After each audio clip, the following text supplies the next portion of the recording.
Hey man, this is good. Watches, man. We gonna do a Galaxy S5 active update, man. And to tell you the God's honest truth, it's handled things pretty well. Now it's got a few scars bouncing around the tractor, things like that. Mowing paths for the Terex, but it works. Of course, it's got that there fingerprints on that there tap screen, man. But I really have enjoyed it. I've enjoyed its durability. I've enjoyed the fact that the case rises above the, I guess, Gorilla Glass or whatever the hell they use on these things. I really don't care. One thing that I never really have liked is the trapdoor at the bottom. It's kind of a archaic design.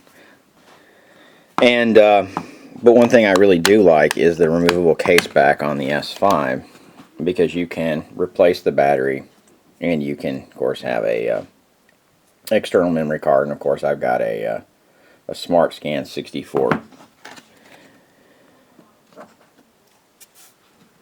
in this one. And our Smart Scan cards are the best. No, they're not, but they're inexpensive and they're relatively this, there, or the other. Now, we of course have upgraded to the Samsung S6s, and we've done a couple of them. These S6 actives are basically very similar in form factor, and I don't really remember if I've made this video before, but we keep buying them, so at least it warrants as to why we're doing that. Another thing that I kind of, I'm not a big fan of on the S6 Active is that, or any of them, are the speakers on the rear. Everything about the S6s I really like. They do not have removable case back, they do not have additional storage, and they only have 64 gigs of memory. But they've lost the trap door at the bottom, and I guess that may have something to do with them being able to be charged through induction. I have no earthly idea, but there may actually be no connection between the port and then the charging system. It may be just the fact that it uses magnetism to basically make the final connection. But of course, we take these things underwater. We do all kinds of things with them. This one's been underwater a boatload, and I guess I should have cleaned the screen off. And of course, these will take pictures underwater through this, I guess the activity button or whatever the hell it is. But anyway, like on mine, it will pull up. Let me see if I can get this to work. Nope. Of course not. Never works when you're on film. Pulls up your activity screen. Of course, you can do a lot of different things. Flashlight, compass, all that type crap.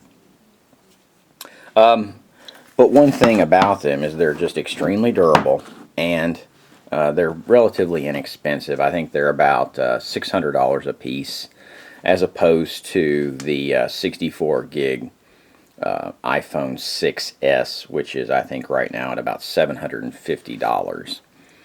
Now, I guess you could do it where you don't pay for your phone, or you could do the Apple Pay, or you could do any of that type stuff, where Apple actually has a bank, external bank of Apple, so that it keeps it off its books, and they actually finance your Apple phone. I think it only costs you about $50 or so to do that. And I think that the whole cost of the financing the Apple 6s comes out somewhere around $800 is your final payout.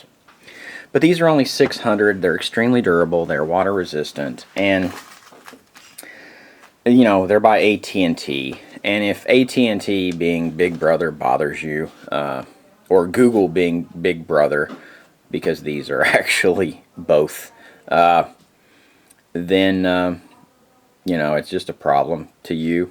It's not to me. And